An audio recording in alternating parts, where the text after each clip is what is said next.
Apa, Joseba, ni Amaia naz eta ongi etorri Lesaunera. Gaurkuen, Basabere baserri eskolan, dauzen animalixak eta zaporiak ere kontzikutuak.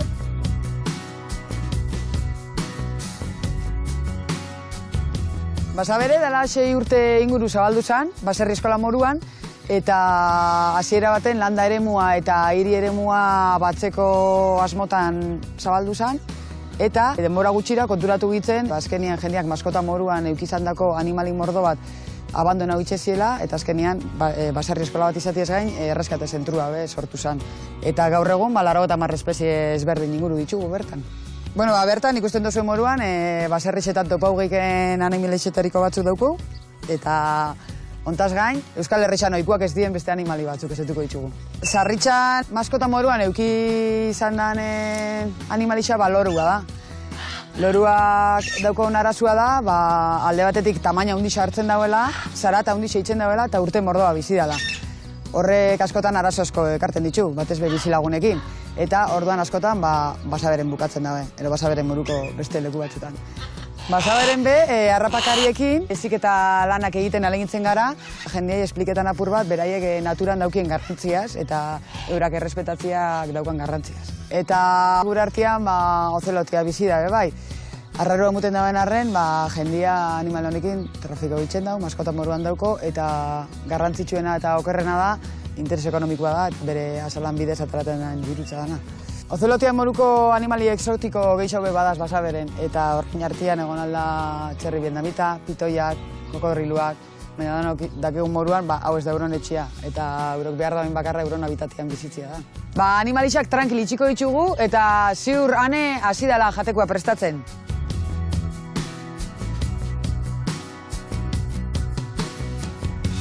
Buroi asko egiteko, lehenengo osagaia zua da. Horretarako egurzatitxo bat botako diogu gure zuak indar gehiago izateko.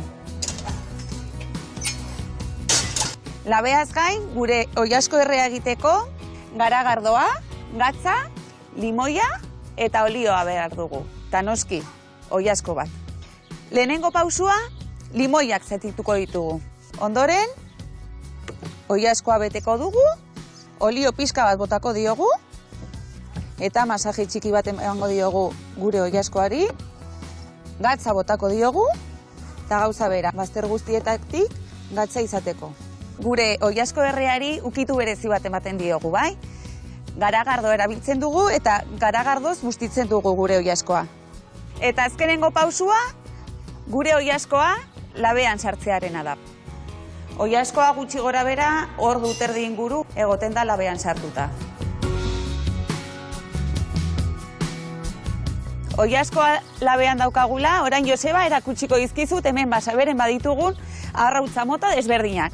Hasiko gara, oio txikitxoek jartzen dituzten arrautzekin, hauek guk etxean baditugun arrautzak dira, bai? Hemengo hauek pixkata handiagoak direnak, ahatek jartzen dituzte, ikusi aldea dagola. Hemengo hauek pixkata handiagoak direnak, indioiarrek jartzen dituzte, hauek antzarrak jartzen dituzte, eta ikusi. Hemen arrautz bitxi bat daukagu, kolore berdekoa, bai, hau ez dugu margotu, horrelakoa da, arrautz hauek emuek jartzen dituzte. Eta agian telebistan edo ikusiko zenituzten, ostrukek jarritako arrautz polita hauek. Hauek bai handiak direla.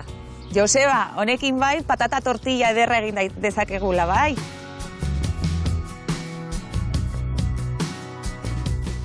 Bueno, oilaskoa prest dagoela uste dut, ikusiko dugu. Zoragarri. Zelako pinta daukan oilaskonek? Bueno, hone, eta hemen oilaskoi lagunketako beste osagarri batzuk, bai? Oso ongi, begira. Ikusi zelako salda ona atera zaio honi ere. Ederra urten da. Hemen lezaungo patatak, lodosako piperrak, botako dizkiogu, eta besterik ez.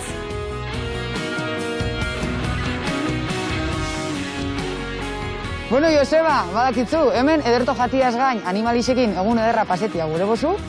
Hemen Basabere baserri eskolan itxarongo zaitugu. Eskerrik asko! Agur!